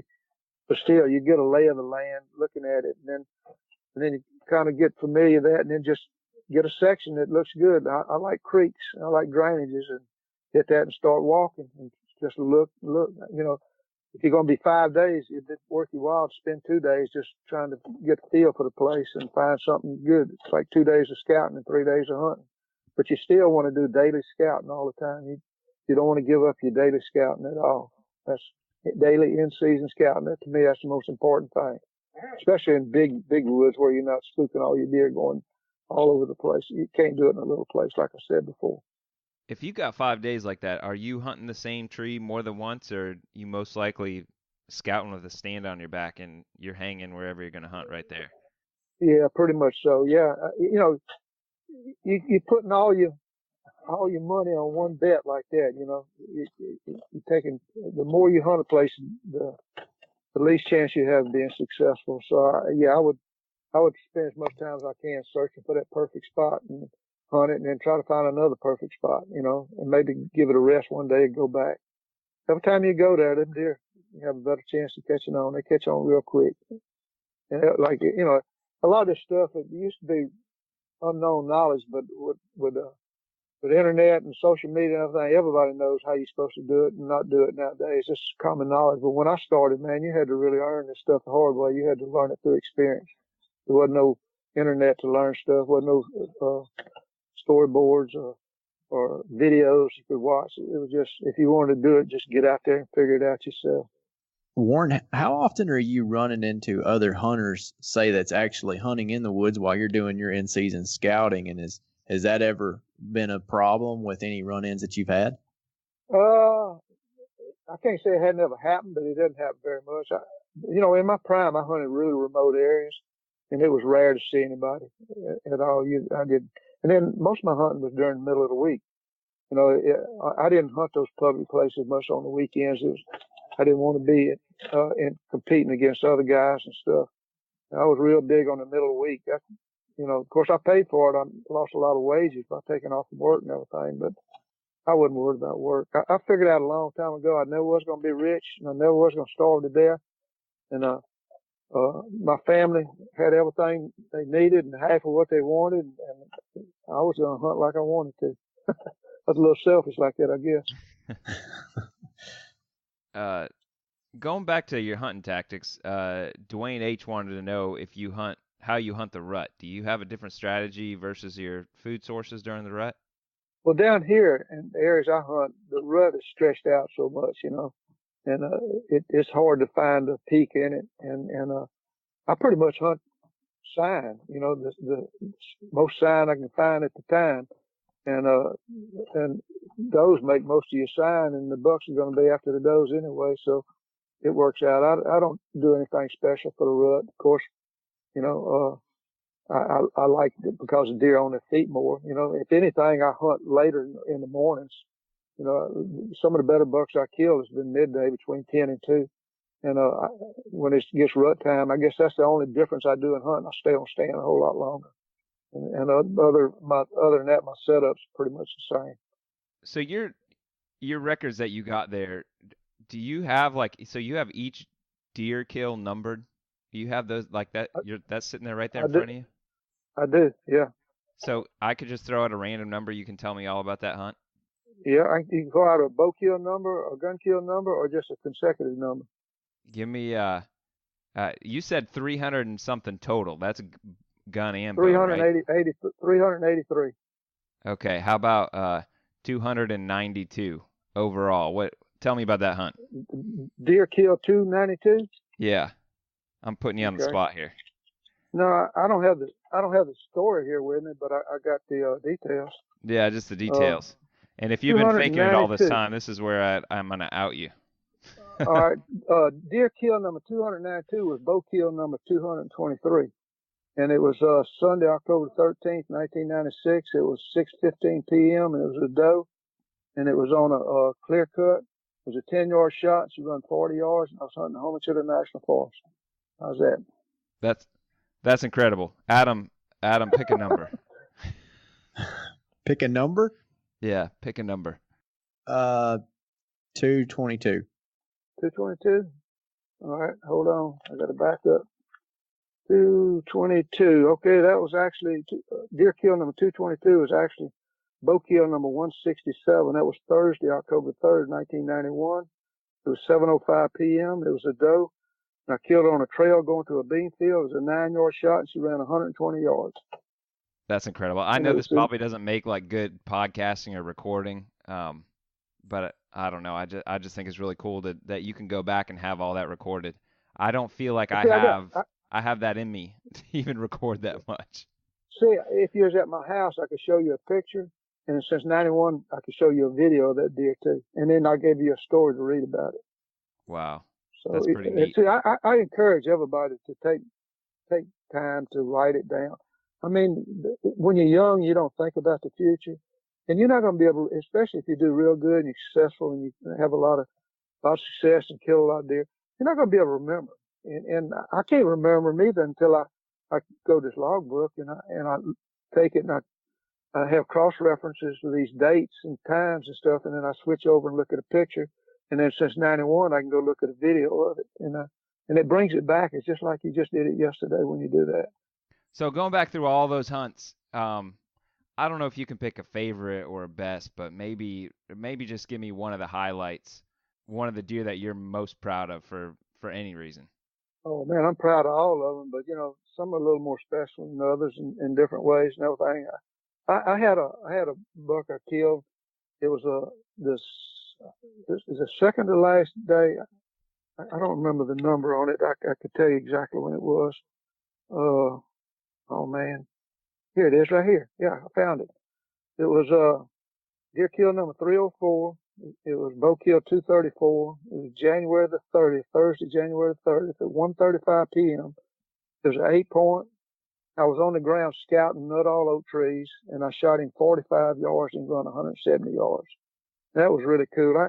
I had made 2 hunts that morning, and I took a break, and after the break, it was like I say, just early afternoon, I guess. And that's funny. I just happened to look at it and found that thing. I'm impressed. But anyway, I was walking, like I said, scouting for those nut all oak trees, and I heard deer running, and I looked up. And this is kind of an open hardwood flat area, and this doe was running, and this buck was right behind her, and she run up there and stopped, and he stopped, and I knew he was a long ways off, and they had two vines about, I don't know, 6, 8 yards in front of them, and they were like parallel. And I knew it was a long shot, and I could visualize the trajectory of that arrow. And I said, I'm gonna have to shoot through those arrows, and I can't do it stand up straight. I'm gonna have to squat down.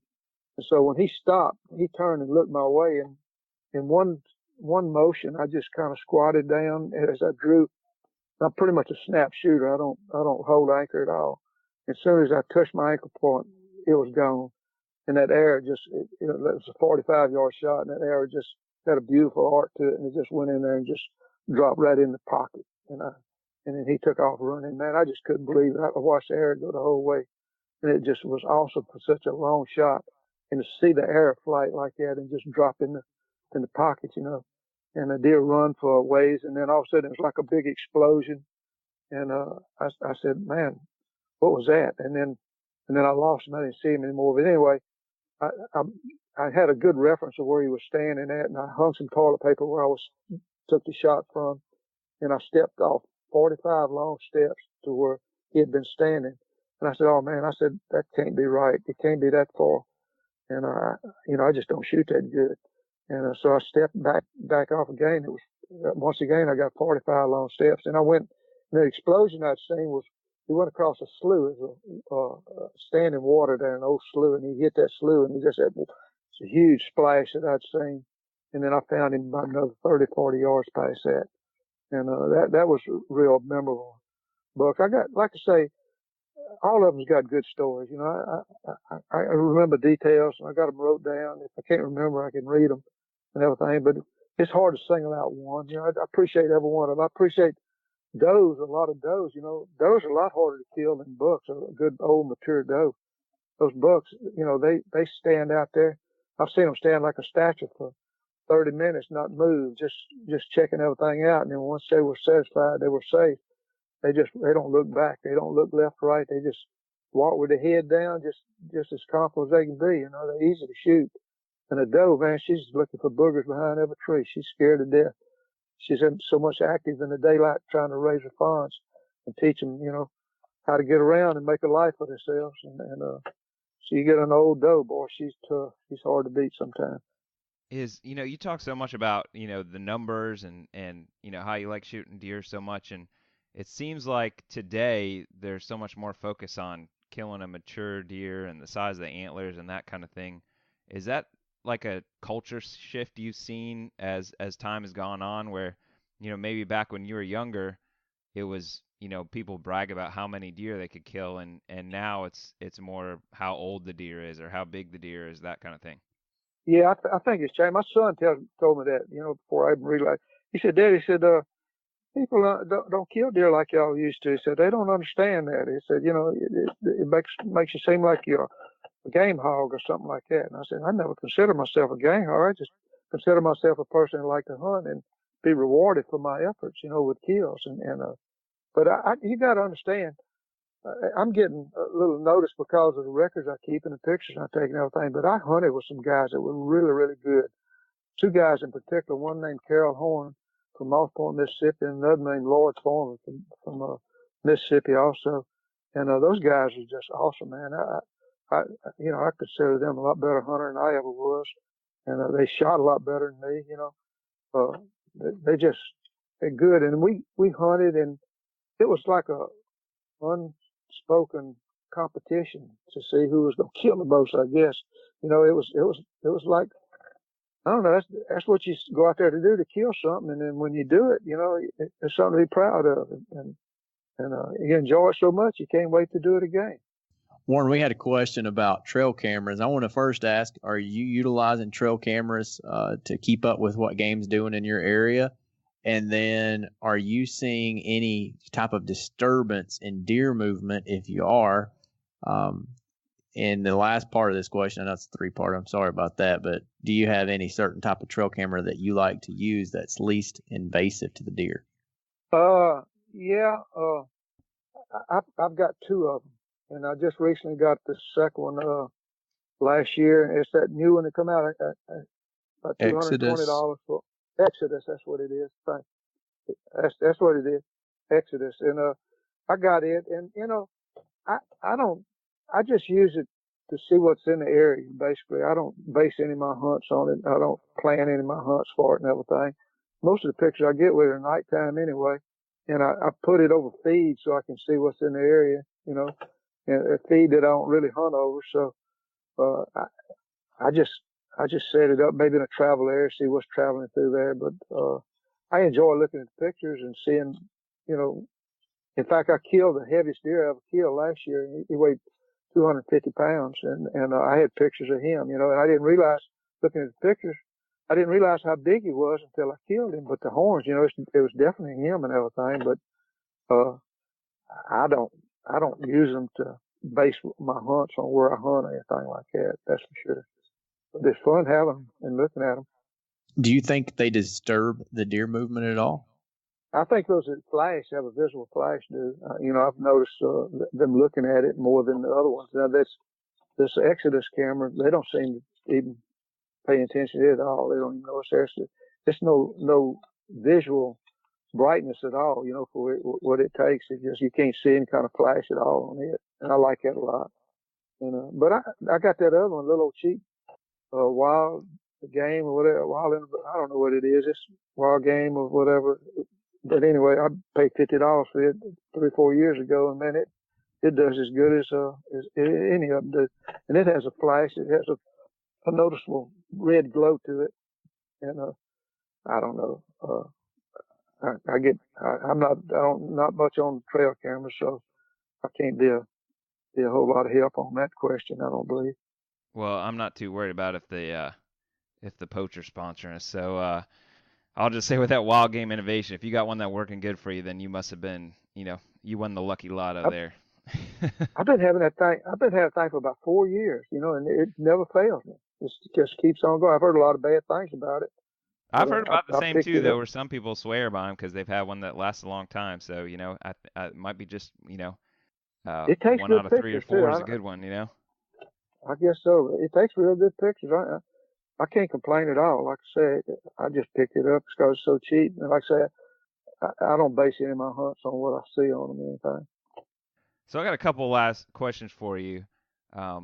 Knowing what you know now, and even with your hunting style now, is there anything that you would do differently if, say, you could have like your 30-year-old body back or your 40-year-old body back? If you could, things you learned over the years, like something you might be doing differently right now if there weren't any physical limitations? I don't believe. I think when I was at my most successful thing, if I could go back, the only thing would help me be better right now if I had the stamina and endurance and the youth that I had back when I was in my prime.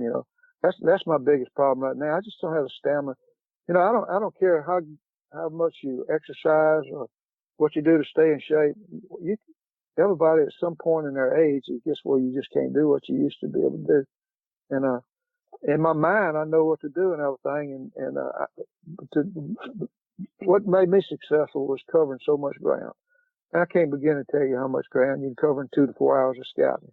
It's just when you're rolling and really looking for something that it makes you want to hunt it instead of you making yourself want to hunt it.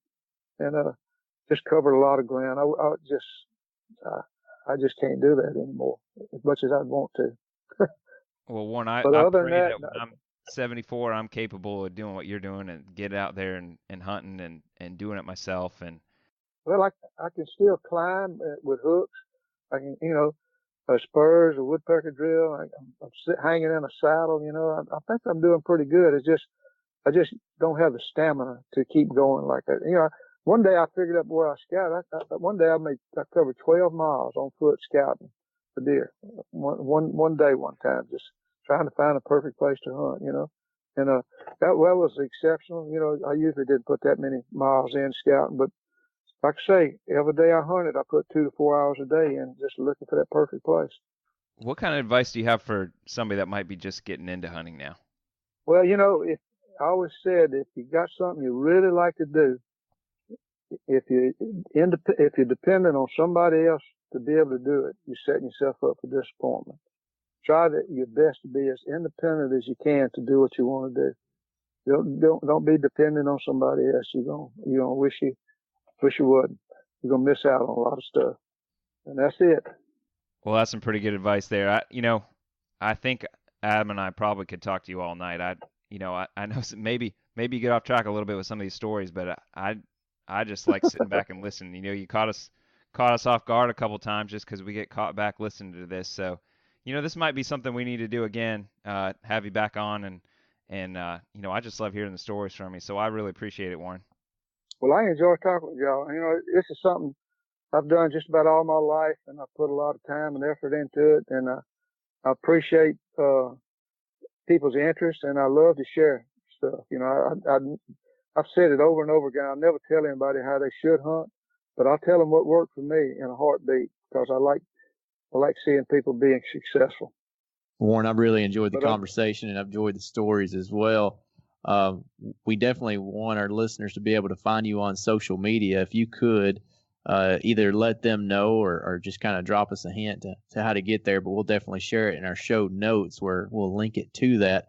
But I want to add to this that your Instagram account is one of my favorites to follow that's out there of really? anyone. Yes, sir. Really? I enjoy seeing your flashback, your photos, and kind of a little insert like during turkey season. I know almost every day you're posting a picture of a turkey that might have been killed 10 years ago, 20 years ago, whatever it is. I just think that's really interesting that you've been able to keep up with that. Yeah, it's always keeping records. That's something else I encourage everybody to do. Take plenty of pictures, which people do now. 20 years ago, people with the cell phones they got now and all that stuff, it's easy to take pictures. But 25, 30 years ago, back when I was coming up, or 40 years ago, 50 years ago, it wasn't common for people to carry a camera with them and take pictures. And I had my uncle and a coworker encouraged me to write stuff down and take plenty of pictures, and I did.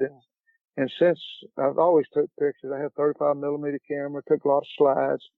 And then, I went to a video camera in 91 that I carry with me. And I actually have a video, DVD of every hunting season of mine, deer and turkey, since 1991.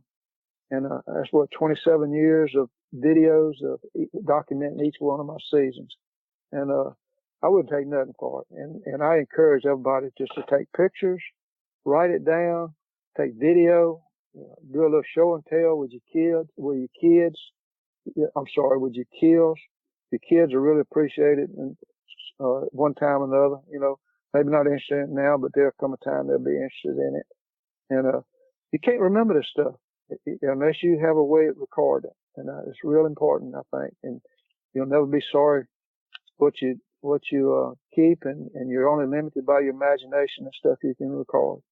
Well, one last question for you. I know you've mentioned your stories several times, and I believe there's a place that that our listeners could go to read them. Where can we find those stories at? You been there? It's the Outdoor Core, the Womack Journals. It's the third form. If you go to outdoorcore.com, and it's the main forum page, the Womack Journals is the third one down, and I got a lot of kill stories on there. I got a lot of videos on there, and I got probably over 200 video clips on YouTube, under Warren Womack. You go, search for Warren Womack on that. And then I'm Warren Womack on Facebook and Warren Womack on Instagram. That's, I'm not too sharp. If I just use my name for everything, I can't forget it like that. Yeah, and Adam and I need to get it right. I think we've been saying it the Yankee way, calling you Warren Womack instead of Warren Womack. Yeah, a lot of people, even down here, a lot of people call it Womack. It's being changed. I used to correct people, but I just give up, and my kids and my grandkids, they got where they just go by Womack now too. That's all they hear. So, but I was raised Womack, and that's the way I can't say Womack. I got to say Womack. Well, Warren Womack. But I answered to both. Thank you so much. I appreciate thanks for coming on, and I hope we can do this again. Well, I appreciate y'all's interest. Y'all had some real guests that I really admire and respect, and I'm just honored to have the opportunity to be here with y'all.